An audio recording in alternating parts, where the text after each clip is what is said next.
হরে কৃষ্ণ, স্বাগত বন্ধুরা। তো আজকেও খুব দারুণ একটা ভিডিও শেয়ার করছি। আশা করি আপনাদের খুব ভালো লাগবে এবং খুব উপকারেও লাগবে। তো এরকমের পাওয়ার ব্যাংক তো আমরা মোবাইল চার্জ দেওয়ার জন্য ব্যবহার করি। তো মোবাইল চার্জ দেওয়ার পর এই পাওয়ার ব্যাংকের চার্জারের উপর মোবাইল রাখলে কি হয় তাই আবার দেখে নিন।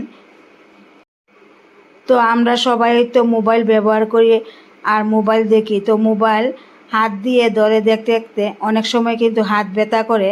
তো আমরা যদি এই রকমের একটা পাওয়ার ব্যাংকের চার্জারের উপর রেখে মোবাইলটা দেখি তো অনেকটা কিন্তু সুবিধা হয় বা আমাদের হাত ব্যথাও করে না।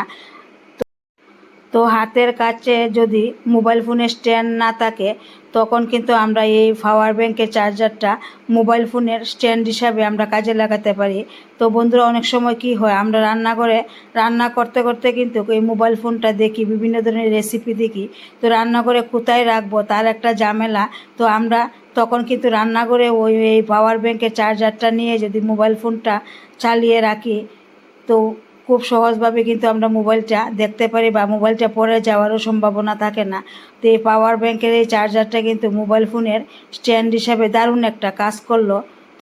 তো আপনারা অবশ্যই এই টিপসটা অ্যাপ্লাই করে দেখবেন। আর ভিডিওটা যদি ভালো লাগে অবশ্যই একটা লাইক দিবেন, শেয়ার